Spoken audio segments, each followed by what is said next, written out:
Par ton sang vers toi j'avance, saint de ta puissance, fort de ta présence à chaque pas. Alors, bien-aimés, nous allons passer à la deuxième phase de ce message. Parce que désormais, je crois que tous ceux qui sont en train de me suivre, nous sommes dans la bonne position. Nous sommes unis avec Christ. Nous avons pris l'engagement avec Christ. Et désormais, nos noms sont écrits dans le livre de la vie éternelle. Nous sommes sauvés. Et cette victoire nous appartient. C'est notre héritage. Alors maintenant, nous allons apprendre comment saisir cet héritage. Alléluia.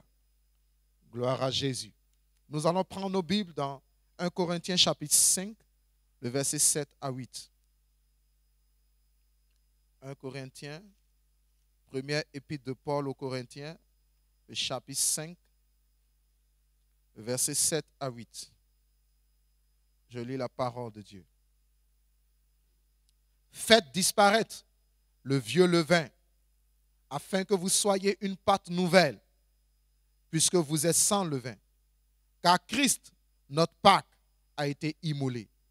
Célébrons donc la fête, non avec du vieux levain, non avec un levain de malice et de méchanceté, mais avec les pains sans levain, de la pureté et de la vérité.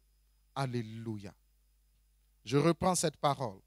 Faites disparaître le vieux levain, afin que vous soyez une pâte nouvelle, puisque vous êtes sans levain, car Christ, notre Pâque, a été immolé. Célébrons donc la fête, non avec du vieux levain, non avec un levain de malice et de méchanceté, mais avec les pains sans levain, de la pureté et de la vérité. Gloire à Jésus. Alléluia. Bien-aimés, ce passage nous interpelle sur le premier principe. Comment s'approprier, comment s'identifier, comment manifester, comment activer cette victoire dans notre vie. Bien-aimés, la première chose, c'est qu'il faut s'identifier à cette victoire. Et 1 Corinthiens 5, le verset 7 à 8, nous explique comment nous devons nous identifier à cette victoire. Tu as reçu Christ, le premier pas, c'est de recevoir Christ, comme nous venons de le faire. Tu as reçu Christ dans ta vie comme ton Seigneur et ton Sauveur. Maintenant, tu dois chaque jour t'identifier à cette victoire. Et s'identifier à cette victoire, c'est rejeter tout ce qui est péché. Parce que si tu reconnais que Christ est mort pour tes péchés, alors il ne te sera plus permis, il ne te sera plus facile, il ne te sera plus aisé de t'asseoir toujours dans les mêmes péchés, dans les mêmes erreurs, dans les mêmes faiblesses, de les répéter chaque jour, de les répéter au quotidien. Non. La Bible déclare que tous ceux qui sont nés de Dieu ne pratiquent pas le péché. Ne pratiquent pas le péché. Ne pratiquent pas le péché. Alléluia. Le verbe est bien choisi. Ne pratiquent pas le péché. Tous ceux qui sont nés de Dieu renoncent à tout ce qui est péché. Et ce passage nous parle du levain. Le levain ici symbolise le péché. Il dit Christ, notre Pâque, a été immolé. Et parce que Jésus-Christ a été sacrifié pour nous, alors la Bible nous demande de rejeter, de faire disparaître le vieux levain, les mauvaises habitudes que nous avions, les mauvais caractères que nous avions, les paroles mauvaises que nous avions, les pensées impures que nous avions, les attitudes orgueilleuses que nous avions, oui, la colère que nous avions, l'impudicité, l'impureté, le mensonge, les adultères, la cupidité, l'idolâtrie et ces choses semblables. La Bible déclare de rejeter ces choses. Bien-aimé, tu ne peux pas manifester, tu ne peux pas activer cette victoire dans ta vie si tu continues par pratiquer les mêmes choses, les mêmes péchés, les mêmes levains que tu avais dans ta vie autrefois.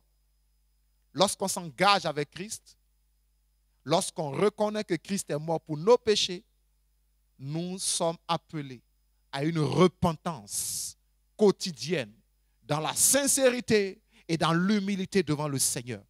Je dis bien une repentance quotidienne. La première stratégie, la première attitude, la première force qui nous permet d'activer activer cette victoire dans notre vie, c'est la repentance au quotidien, la remise en question au quotidien par le secours du Saint-Esprit. Alléluia. Il dit, faites disparaître le vieux levain.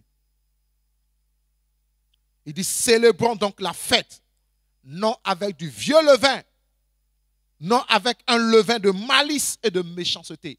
Alléluia. Vous entendez? La malice fait le mal. La méchanceté,